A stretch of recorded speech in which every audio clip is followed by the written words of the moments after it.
Well, I'm back from a week in the sun. We had a week around the pool, on the beach, in the water, eating in lovely restaurants, generally just relaxing, and it was fantastic.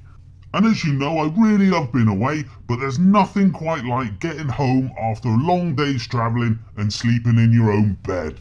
One of the reasons we picked a hotel in the middle of nowhere was because it had no Wi-Fi.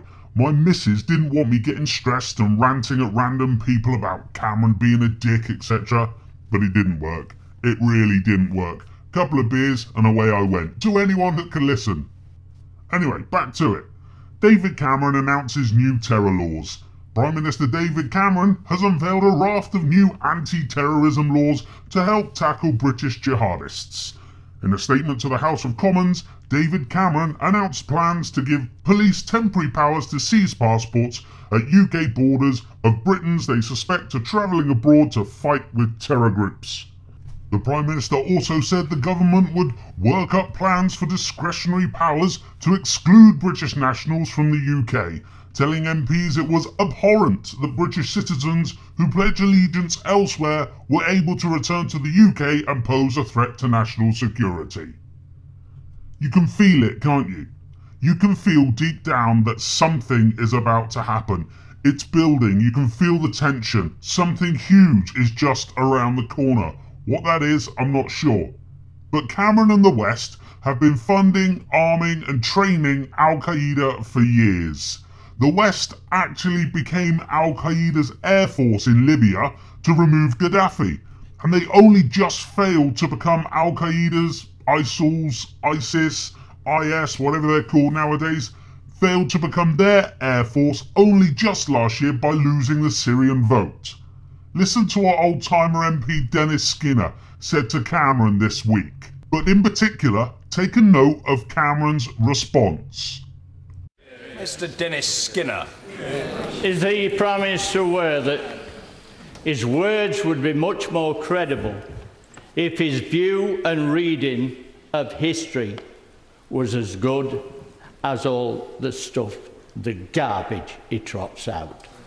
Namely, 12 months ago, this Prime Minister stood at that dispatch box and tried to get the House of Commons to join him in order to help and arm the ISIL guerrillas against Assad. Had it not been for the Labour Party, he would have been tracked on this hook. He wants to get on his hands and knees and thank the Labour Party for not taking Britain down that route. My memory of the discussions we had a year ago was about the use of chemical weapons. And my reading of history is the use of chemical weapons is wrong, and we shouldn't turn away from the use of chemical weapons. Didn't Cameron look casual and at ease when rebutting Skinner? Well, Cameron knows that the UN stated that it was the rebels in Syria, the rebels that ISIS came from, the rebels that Cameron wanted to support officially, that fired the chemical weapons last year in Syria, and not the Assad regime, as Cameron makes out in his response.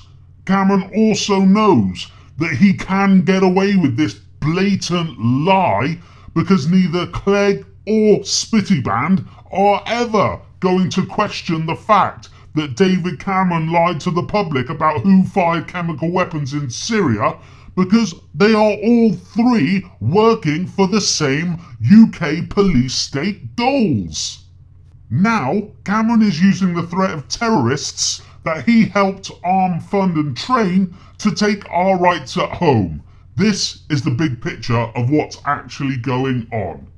Now, I'm not blowing my own trumpet, although if I could, I'd never leave the house.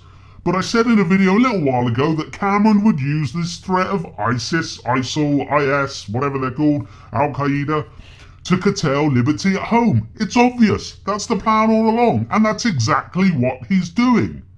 At the moment, these new anti-terror laws are for Muslims who go off to apparently fight on behalf of ISIS, Al-Qaeda, ISIL.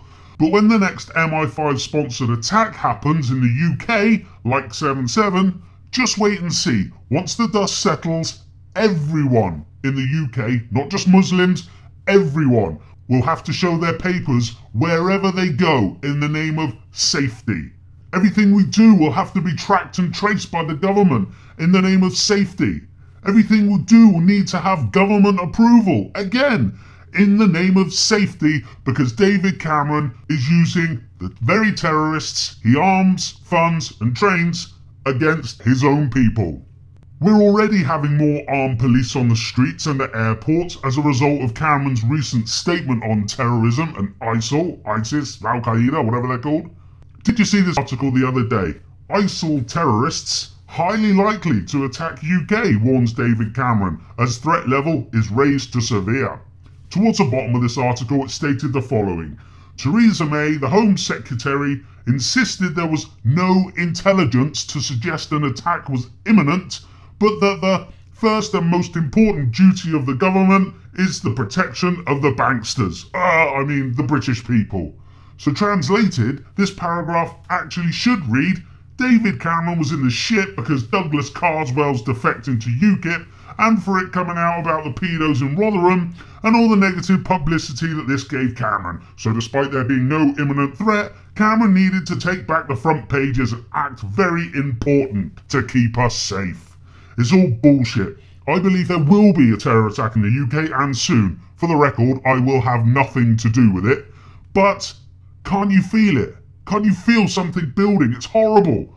I'm sure they'll try and blame anti-government protesters as well as Muslims for this when it does actually happen. But I'm almost certain that it's going to be carried out by MI5 again. And when it happens, don't get sucked into the mindset they want you to have. Stay open-minded and look at all the evidence. They will be telling you on the telly what to think. Don't submit to their brainwashing. Submit to mine. Only joking.